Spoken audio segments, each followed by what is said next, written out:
Don't forget to like, share and subscribe my channel.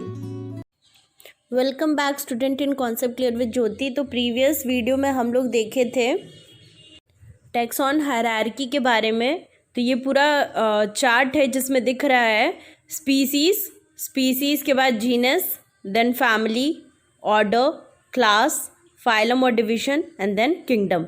तो species level में similarities जो होती हैं वो ज़्यादा देखने को मिलती है, कॉम्प्लेक्सिटी जो होता है वो कम होता है। लेकिन जैसे हम किंगडम की तरफ बढ़ते हैं तो कॉम्प्लेक्सिटी जो है वो ज़्यादा होने लगता है।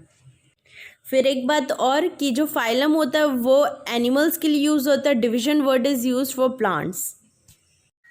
ओके, नेक्स्ट है organism with their taxonomic categories. Mainly ये 4 ऑर्गेनिज्म को बार बार पूछा जाता है। एनसीईआरटी में यही 4 ऑर्गेनिज्म को का टेबल शो कर रखा है और जनरली एग्जाम्स में भी इन्हीं से ही पूछा जाता है। तो हायरार्किकल स्टेप्स से सारे कॉमन नेम मैन हो गया, मैन का बायोलॉजिकल नेम होमो सैपियंस होता है। तो इसमें 2 चीज़ तो ऐसी क्लियर है कि इसका जीनस जो है वो होमो है और जो सैपियंस है वो इसका स्पीसीज़ है। जीनस होमो, फैमिली होमिनिडे में आता है, ऑर्डर इसका प्राइमेट होता है, class chordate and phylum division mammalia. Then next है हाउस फ्लाई का biological name musca domestica. So again musca is the genus and domestica is the species. तो जीनस म्यूसिका, फैमिली म्यूसिडे में आता है, order diptera and class insecta, phylum arthropoda. Next come mango, mangifera indica. Genus हो गया mangifera, family हो गया anacardiaceae and order sapindales, class dicotyledonae and division angiosperms.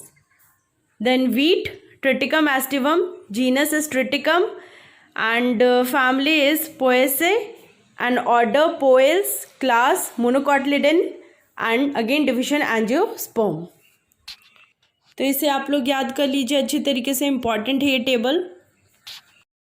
So next is taxonomical studies. Storehouses of information and specimens which can help in identification and classification of organism are called taxonomic aids।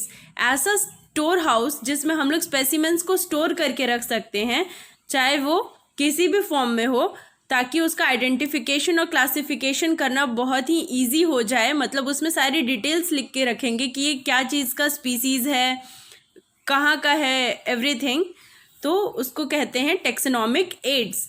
Study of various species of plant, animal and other organism are useful in agriculture, forestry, industry।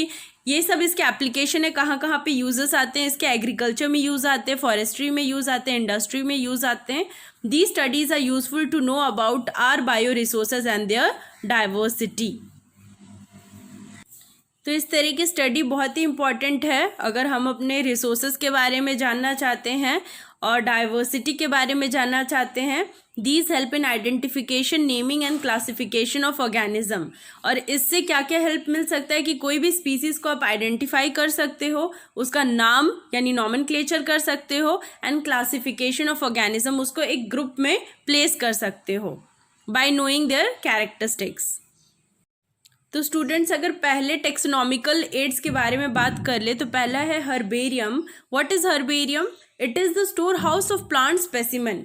एक ऐसा store house जहाँ पर हम लोग plant के अलग अलग specimen को स्टोर करके रख सकें। स्पेसिमेन्स आर ड्राइड, पहले उसको ड्राई किया जाता है, then pressed and preserved on sheets पे उसे स्टिक करके प्रिजर्व किया जाता है। These sheets are arranged systematically according to universally accepted system of classification। Universal system of classification को ध्यान में रखते हुए इसको एक systematically arrange किया जाता है। Herbarium sheet contain information about date and place of the collection, collector's name।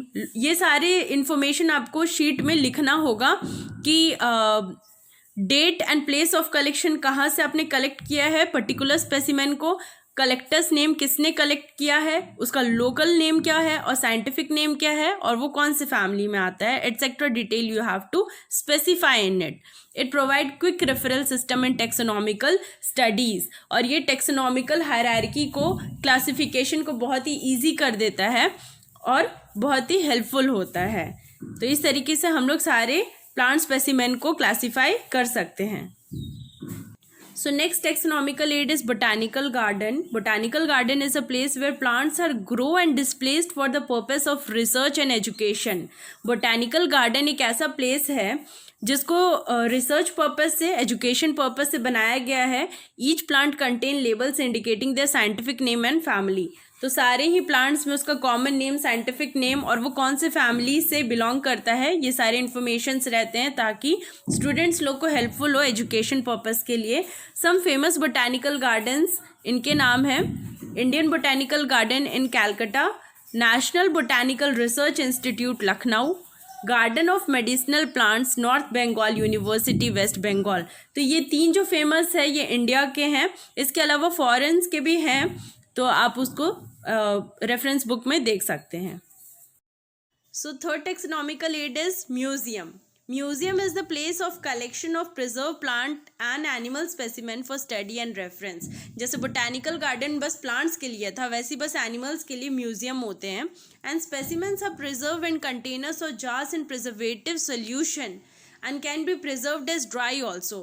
कुछ bones रखे जाते हैं, कुछ जो बर्ड्स वगैरह होते हैं उसके विंग्स वगैरह जो भी ड्राई फॉर्म में हो सकते हैं उसे ड्राई रखे जाते हैं, और कुछ जो होते हैं उसे कंटेनर्स में मतलब प्रिजर्वेटिव डाल करके रखे जाते हैं. Insects are preserved in insect boxes after collecting, killing and पिलिंग.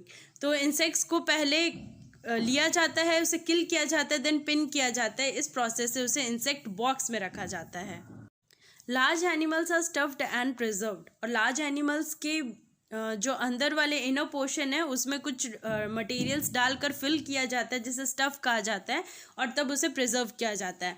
मतलब कोशिश रहता है कि नेचुरल फॉर्म में उसे रख सकें, तो या फिर उसको ड्राई फॉर्म में रख सकते हैं, या फिर बोन्स है तो बोन्स को डायरेक्ट रख सकते हैं, या फिर कुछ इंसेक्ट्स को प्रिजर्वेटिव में डाल करके रख सकते हैं, कुछ एनिमल्स को प्रिजर्वेटिव में डाल करके रख सकते हैं, या फिर स्टफ़ करके रख सकते हैं.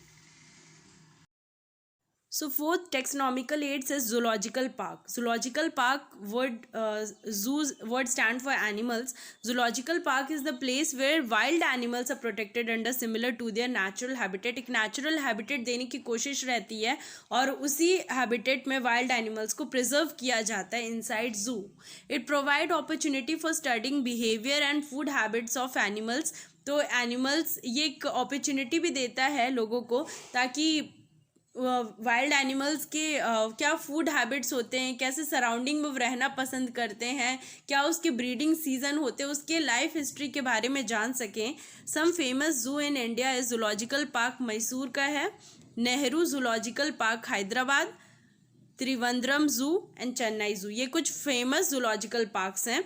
इसके अलावा फॉरेन के भी बहुत सारे फेमस जूलॉजिकल पार्क है जिसे आप रेफरेंस बुक या फिर गूगल पे सर्च कर सकते हैं, जो कि एग्जामिनेशन पॉइंट ऑफ व्यू से भी इम्पॉर्टेंट है.